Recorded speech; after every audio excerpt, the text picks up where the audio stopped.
What if I told you that two tiny Caribbean nations, Trinidad and Tobago and Jamaica, did something so shocking to Donald Trump that it left the world completely stunned? You might wonder, how could these small islands possibly impact one of the most powerful men on the planet? But what they did wasn't just political, it was strategic, bold, and some might even say ruthless. And the reason why will leave you utterly mesmerized. This isn't a conspiracy theory. This isn't fake news. This is real documented policy that changed the game. So buckle up, because by the end of this video, you'll see Trump, Jamaica, and Trinidad in a whole new light. Let's get straight into it. When we talk about Donald Trump's presidency, we often focus on his battles with China, Russia, or even the EU. But almost nobody talks about how two Caribbean nations outmaneuvered him in ways that even his toughest critics didn't see coming. This wasn't about diplomacy. This wasn't about trade wars. This was about something much bigger. Something that exposed a critical flaw in Trump's America First agenda. And the craziest part? Most Americans still don't know about it. Jamaica's shock move. The deportation policy standoff. One of the most controversial policies during Trump's presidency was his aggressive stance on deportations. The U.S. government pressured multiple countries to accept deportees faster, including Jamaica. But Jamaica did something unexpected. They refused. Here's why this was a massive deal. The U.S. had been deporting Jamaican nationals for years, often for minor offenses. But under Trump, the pressure intensified. Jamaica, however, pushed back hard. The Jamaican government argued that many of these deportees had left the country as children and had no ties left. Some had even served in the U.S. military. Sending them back to Jamaica, a country they barely knew, would only fuel crime and instability.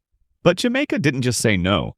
They strategically stalled the process, demanding proper documentation for each deportee.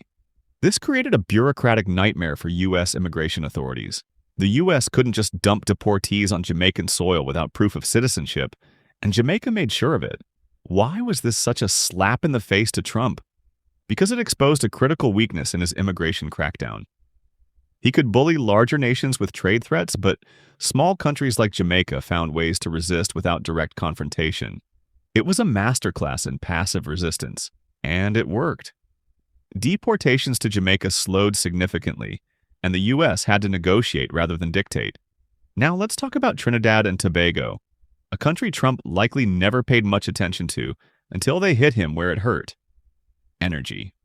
Under Trump, the U.S. was pushing to dominate global energy markets, especially liquefied natural gas, LNG. But Trinidad and Tobago, a tiny twin island nation, is one of the largest LNG exporters in the Western Hemisphere. And they did something genius. They deepened ties with America's biggest rival, China. While Trump was busy imposing tariffs and sanctions on Chinese imports, Trinidad and Tobago quietly signed massive energy deals with China. Chinese investments poured into Trinidad's energy sector, strengthening their LNG production capacity. This was a direct challenge to Trump's vision of U.S. energy dominance. But here's where it gets even more controversial. Trinidad also supplied Venezuela, a country under heavy U.S. sanctions, with critical energy resources. This was a middle finger to Trump's aggressive Latin America policy. Why did Trinidad do this? Simple. Survival. The U.S. wasn't offering them better deals, so they went where the money was, China. And by doing so, they proved that small nations could play the geopolitical game just as well as superpowers. Critics might say Trinidad was undermining U.S. interests. Supporters would argue they were just being smart businessmen. Either way, Trump couldn't stop them.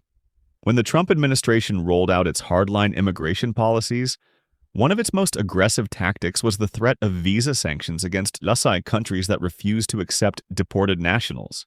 The U.S. government wielded this weapon against several nations. But Jamaica and Trinidad and Tobago didn't just comply. They fought back, exposing a critical flaw in Trump's strategy. In 2019, the Trump administration intensified its efforts to pressure countries that were slow or reluctant to accept deported nationals from the U.S. This pressure came in the form of threatened visa restrictions, meaning if a country did not cooperate by accepting deportees promptly, the U.S. could limit or deny visas for that country's citizens. These visas include work, student, and travel visas, which are vital for families, businesses, and diplomatic exchanges. For many countries, such visa restrictions would be a devastating blow, disrupting personal lives, economic activities, and international relations. However, Jamaica and Trinidad and Tobago responded differently from many others. They didn't panic or simply comply. Instead, they carefully assessed the situation and realized a crucial point. The U.S. depended on their cooperation just as much as they depended on the U.S. This mutual dependency gave them leverage. Jamaica's government took a principled and strategic stance. They didn't refuse to take back deportees outright, but insisted on proper documentation for each individual. Many deportees had left Jamaica as children and had little to no connection to the country anymore. Some had even served in the U.S. military. Jamaica argued that accepting these individuals without verification could worsen crime rates and social instability on the island. Their position was essentially, if you want us to accept deportees, you must prove their Jamaican citizenship. When the U.S. threatened to impose visa sanctions, Jamaica's response was firm but measured. Go ahead and restrict our visas, but we will not accept undocumented deportees without due process. This was a calculated gamble. Jamaica understood that the U.S. could not legally or practically just dump deportees on their soil without following legal procedures. This stalemate forced the U.S. government into negotiations rather than allowing it to impose demands unilaterally. Trinidad and Tobago adopted a similar approach. Their leaders pointed out that many deportees had lived in the U.S. for decades and had no real ties to Trinidad anymore. Accepting them without proper reintegration plans risked increasing crime and social problems. When faced with U.S. threats of visa restrictions, Trinidad didn't back down. Instead, they diversified their international partnerships, strengthening ties with countries like China and other Caribbean nations to reduce their dependence on U.S. goodwill. This resistance revealed several key obstacles for Trump's plan. Legal barriers. The U.S. could not simply force countries to accept deportees without due process and proper documentation. Diplomatic fallout. Imposing visa bans on Caribbean nations risked damaging U.S. interests in tourism, business, and regional alliances. Public relations disaster. Punishing small nations for protecting their sovereignty could damage Trump's image internationally. Ultimately, the U.S. had to soften its approach. While some visa sanctions were imposed, Jamaica and Trinidad maintained their demands for proper documentation and due process, proving that even small nations could resist U.S. pressure tactics effectively. This standoff highlighted a broader truth in international politics. Bullying doesn't always work. Small nations can stand firm and protect their interests by leveraging strategic alliances and public opinion. Jamaica and Trinidad's approach exposed the hypocrisy in U.S. immigration policy, demanding cooperation without offering sufficient support or recognition. Supporters argue that these Caribbean nations protected their citizens from being unfairly forced to accept deportees who had no real ties to their homelands. Critics claim they defied international deportation agreements and may have hurt citizens who legitimately needed U.S. visas.